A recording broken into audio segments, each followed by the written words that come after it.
Shalom, selamat pagi saudara-saudara yang dikasihi Tuhan Yesus Kristus. Selamat berjumpa kembali dalam renungan pada pagi hari ini. Saya mengucapkan salam sejahtera buat saudara semua dimanapun saudara berada. Damai dan sukacita oleh Roh Kudus melimpah senantiasa dalam hati dan kehidupan saudara semua. Apapun keadaan kita pada saat ini, mari kita selalu mengucap syukur kepada Tuhan karena kebaikan-Nya. Sebelum kita mendengarkan renungan firman Tuhan, mari sama-sama kita berdoa. Bapa kami yang di sorga, Bapa dalam nama Tuhan Yesus Kristus, kami bersyukur untuk berkat kemurahan Tuhan, perlindungan-Mu dari malam hingga pagi hari ini. Kembali kami ada, kami hidup, kami bernafas, semua itu karena anugerah Tuhan. Tuhan punya rencana bagi kami, dan rencana-Mu itu indah. Pada saat ini kami mau mendengarkan sabda firman-Mu. Jamah hati kami Tuhan, agar kami mengerti akan kehendak-Mu. Dalam nama Tuhan Yesus kami berdoa. Haleluya, amin. Saudara dikasihi Tuhan, pembacaan Alkitab kita pada saat ini terdapat dalam surat 2 Timotius pasal yang ketiga. Saudara dapat membacanya secara pribadi setelah mendengarkan renungan ini. Saya akan membaca 2 Timotius 3 ayat 6 sampai ayat yang ke-8. Tertulis demikian. Sebab di antara mereka terdapat orang-orang yang menyelundup ke rumah orang lain dan menjerat perempuan-perempuan lemah yang syarat dengan dosa dan dikuasai oleh berbagai-bagai nafsu, yang walaupun selalu ingin diajar, namun tidak pernah dapat mengenal kebenaran. Sama seperti Yanes dan Yambres menentang Musa, demikian juga mereka menentang kebenaran. Akal mereka bobrok dan iman mereka tidak tahan uji. Saudara dikasihi Tuhan, ujian dalam kehidupan bukanlah alasan untuk kita menyerah dan putus asa. Dan penderitaan bukanlah alasan untuk kita melepaskan iman. Dalam berbagai situasi ujian yang kita alami, tetaplah kuat di dalam Tuhan. Pasal 3 dari 2 Timotius ini diawali dengan sebuah pemberitahuan bahwa pada hari terakhir akan datang masa yang sukar. Umumnya kita membayangkan masa yang sukar itu sebagai situasi di mana terjadi kesusahan secara ekonomi, PHK di mana-mana, inflasi tinggi, harga-harga naik dan semakin sulit terjangkau, dan berbagai situasi lainnya yang berkaitan dengan kesejahteraan dan kemakmuran. Memang keadaan seperti itu bisa disebut sebagai masa yang sukar.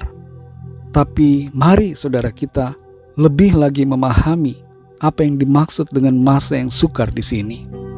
Masa yang sukar bukan hanya melulu soal tidak ada uang atau kesulitan ekonomi.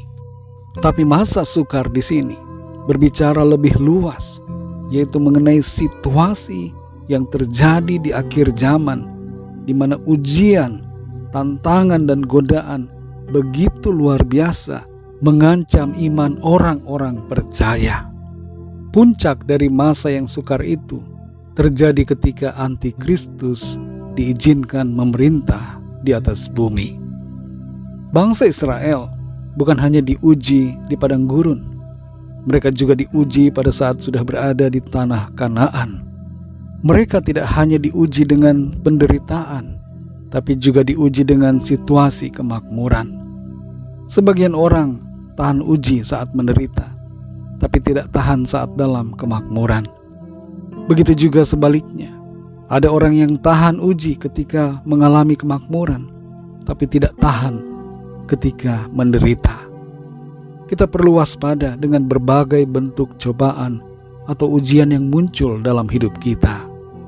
2 Timotius 3 ayat 6-8 ini saudara memperingatkan secara implisit agar kita berhati-hati dengan hawa nafsu dosa yang dapat menjerat dan membuat kita terjatuh.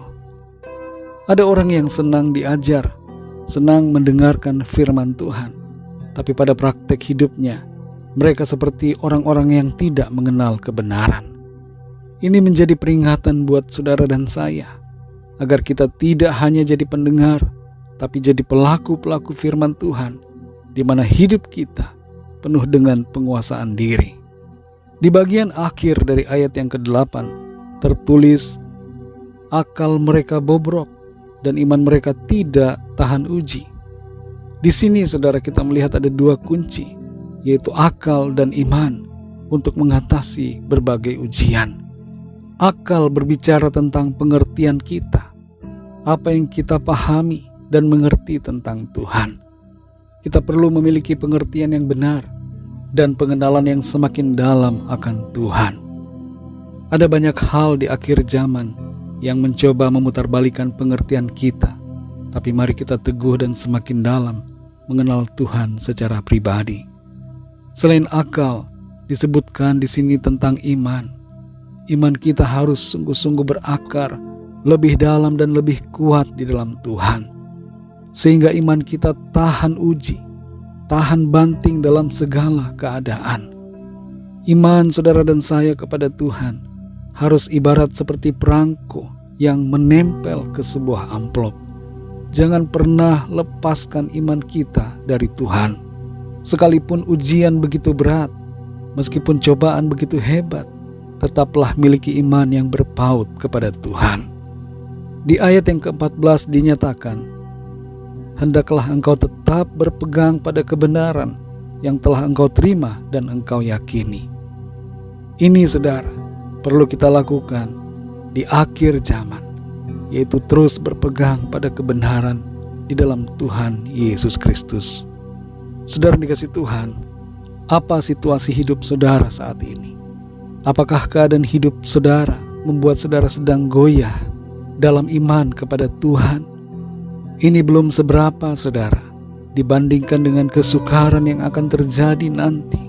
Kalau hanya gara-gara pekerjaan kita kehilangan iman, bagaimana nanti kalau kita menghadapi masa yang sukar?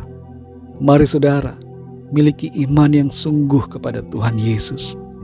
Jangan miliki iman yang dangkal, yang setengah-setengah, bahkan yang pura-pura.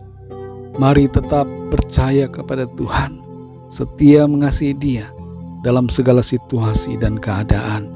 Sekalipun akhir zaman akan semakin sukar, tapi jangan kita menjadi semakin lemah. Sebaliknya, jadilah semakin kuat dan teguh dalam iman kita kepada Tuhan Yesus Kristus. Mari kita berdoa saudara. Bapa kami yang di surga, Bapa dalam nama Tuhan Yesus Kristus, kami bersyukur untuk firman-Mu yang sudah kami dengar pada saat ini. Kami diajar untuk tetap sungguh-sungguh beriman teguh di dalam Engkau ya Tuhan. Kami mengerti lewat firman-Mu bahwa situasi akhir zaman akan semakin sukar, dan itu menguji dan bahkan mengancam keteguhan iman kami kepadamu. Tolong kami Tuhan, kuatkan kami selalu. Kami mau tetap teguh percaya dan mengasihi Engkau lebih sungguh.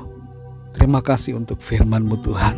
Berkati kami di sepanjang hari ini dalam segala aktivitas kami. Dan kami mohon lawatan Tuhan, yang sakit Tuhan sembuhkan, yang lemah Tuhan kuatkan, yang susah Tuhan hiburkan, dan yang sedang dalam persoalan Tuhan berikan jalan keluar. Kami percaya kami alami kemenangan, sukacita dan berkat-berkat Tuhan.